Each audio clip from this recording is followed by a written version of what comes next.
महाराष्ट्रातील ताज्या घडामोडी पाहण्यासाठी आजच आपल्या न्यूज 15 मराठी या चॅनलला यूट्यूबवर सबस्क्राईब करा. तसेच इंस्टाग्राम आणि ट्विटरवर फॉलो करायला विसरू नका. न्यूज 15 मराठी, आवाज जनसामान्यांचा. सानगडी आठवडी बाजारामध्ये भरणाऱ्या चिकन मटण मार्केटपासून परिसरात दुर्गंधी. ग्रामपंचायतकडून चिकन मटण विक्रेत्यांना सूचना. भंडारा जिल्ह्याच्या साकोली तालुक्यातील ग्राम सानगड येथे दर शुक्रवारी आठवडी बाजार भरत असतो आणि ह्या आठवडी बाजारामध्ये बरेचसे चिकन मटणचे दुकानं लागलेली असतात. मात्र या चिकन मटण विक्रेत्यांपासून परिसरात मोठ्या प्रमाणात दुर्गंधी असल्यामुळे नागरिकांना मोठा त्रास सहन करावा लागतोय. यापुढे चिकन मटण विक्रेत्यांपासून कुठल्याही प्रकारची दुर्गंधी झाल्यास चिकन मटण विक्रेत्यांना आठवडी बाजारामध्ये दुकान मांडण्याची परवानगी नसणार असल्याचं ग्रामपंचायत सानगडीकडून सूचना देण्यात आल्यात. या संदर्भात अधिकची माहिती जाणून घेऊयात न्यूज 15 मराठीचे प्रतिनिधी साहिल रामटेके यांच्याकडून. तर आपण साकोली तालुक्याच्या ग्रामसंसद सानगडी येथे आहोत. आपल्यासोबत ग्रामसंसद सानगडी येथील सरपंच मॅडम आपल्यासोबत आहेत की जो इथं आठवडी बाजार भरतो त्या बाजारामध्ये बरेच चिकन आणि मटनचे दुकान आहेत. त्यामध्ये काही नागरिक किंवा काही विक्रेता वर्ग मटन चिकनचे हे कुठंतरी तिथं दुर्गंधी करत असतात. त्या संदर्भात मॅडमनी मागील आठवड्यामध्ये अनाऊन्समेंट केला होता की आठवडी बाजारामध्ये कुठल्याही प्रकारचा मांस, मच्छी किंवा चिकन कुणीही विकणार नाही. ह्या संदर्भात आपण मॅडमशी बोलणार आहोत. मॅडम नमस्कार. नमस्कार जी. आपला परिचय सांगा. मी सविता मनीश्वर उपरीकर, सरपंच सानगडी. तर मॅडम आता आपल्या सानगडीमध्ये प्रत्येक शुक्रवारला आठवडी बाजार भरतो, बरोबर. तर मागच्या आठवड्यात वगैरे काहीतरी अनाउन्समेंट कुठेतरी करण्यात आली होती की बा आठवडी बाजारामध्ये चिकन कुठेतरी मासोळीची दुकान बसतात. त्या विक्रेत्यांना तुम्ही कुठेतरी माहिती दिली होती की ह्या पुढे आठवडी बाजारामध्ये आठवडी बाजार भरणार म्हणजे मच्छी मार्केट भरणार नाही, मच्छी मार्केट भरणार नाही किंवा कोणी चिकन विकणार नाही. तर मॅडम त्या मागचं कारण काय? त्यामागचं कारण एकच आहे की हे जे आम्हाला विकायसाठी बंदी म्हणजे काय, त्यांचा तो व्यवसाय आहे त्यांनी करावं. पण माझं एकच म्हणणं आहे की त्यांनी स्वच्छता पाळायला पाहिजे. म्हणजे जो रॉ मटेरियल आहे तो रॉ मटेरियल आम्ही त्यांना त्यांच्या स्वतः विल्हेवाट लावा. म्हणजे गावामध्ये गावाच्या बाहेर कुठेतरी फेका असं म्हणजे सांगितलं त्यांना, तुमच्या घरी घेऊन जा. तर ते वारंवार सूचना देऊनही ऐकत नाही. सुरुवातीला व्यवस्थित चाललं आणि पुन्हा त्यांनी तसंच प्रकार चालू केले. त्याच्यामुळे आम्ही मागच्या शुक्रवारला अनाऊन्समेंट केली की ते म्हणजे वास इतर लोकांना खूप त्रास होतो ना, त्याचा वास खूप दुर्गंधी त्याची येत आहे.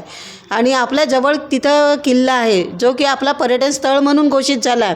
क श्रेणीत त्याला आत्ताच मागच्या 15 ऑगस्टला आपल्याला कलेक्टर साहेबांनी त्यांची गावित साहेबांच्या याच्या उपस्थितीमध्ये त्याला मंजुरी मिळाली आहे. आणि आता त्या पर्यटन स्थळाला रोजचे 100-150 लोक भेट देत असतात. आणि हे लोक आपला ते जे काय रॉ मटेरियल आहे मटन चिकनचा मच्छीचा ते सगळे त्या काठानी तलावाच्या काठानी नेऊन फेकतात.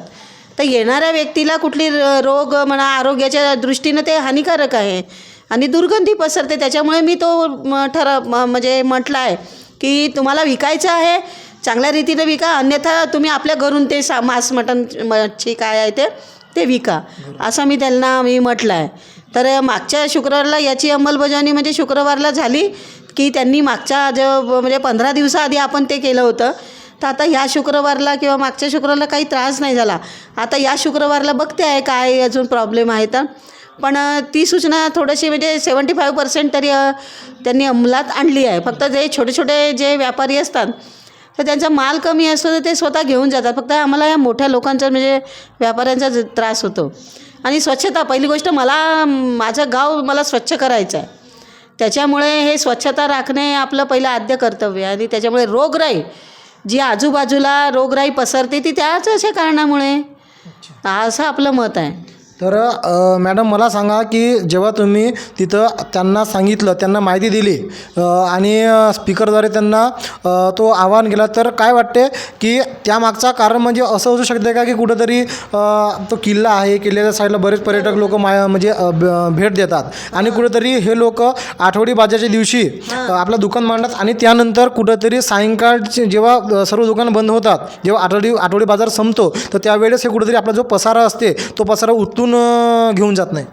हां, ते सत्य आहे ना. म्हणजे नेतच नाही ना ते. आणि आमचं म्हणणं आहे की तुमचं जे वेस्टेज मटेरियल आहे ते तुम्ही सोबत न्या आणि घरी टाका किंवा बाहेर गावाच्या बाहेर कुठेतरी टाकावा की त्याचा परिणाम म्हणजे लोकांवर होऊ नये. म्हणजे कुठल्याही प्रकारची दुर्गंधी होऊ नये, बस, ह्या मागचा हा कारण हां, बस, आहे. हाच तर कारण आता जे विक्रेता वर्ग आहेत, आज आठवडी बाजार आहे, आज शुक्रवार आहे, तर तुम्ही नेमकं त्या विक्रेता वर्गांना आमच्या चॅनलच्या माध्यमातून काय आवाहन करणार आहात? नाही, मी हेच सांगेल की लोकांनी आपल्या स्वच्छतेची काळजी घ्यावी, आरोग्याची काळजी घ्यावी आणि जो मटेरियल आहे तो त्याची विल्हेवाट लावावी. आणि तुमच्या चॅनलचं आम्ही स्वागत करू, त्यांच्यात सांगू त्यांना. तुम्ही त्या चॅनलतर्फे तुम्ही एक आम्हालाही तुम्हाला विनंती राहील की त्यांना सांगावा की स्वच्छता बाळगावा म्हणून. तर तुमचंही अभिनंदन करू आपण आणि करूच अभिनंदन. थोडीशी एक तुमची मदत आम्हाला होऊन जाते. तर मॅडमनी सांगितलं आहे की कुठेतरी जो आठवडी बाजार भरतो, या आठवडी बाजारामुळे जे काही विक्रेता वर्ग असतात त्यांच्यामुळे ते मच्छी मासोळ्या विकतात, कुठेतरी चिकनचे दुकान असतात, त्यामुळे ते दुर्गंधी करून जातात. त्यामागचा कारण म्हणजे हाच आहे की कुठेतरी ह्यांनी आठवडी बाजारामध्ये मांस किंवा चिकनची दुकानं मांडू नये. आपल्यासोबत आता हे सरपंच मॅडम होते, आपण यांच्याशी बोललो.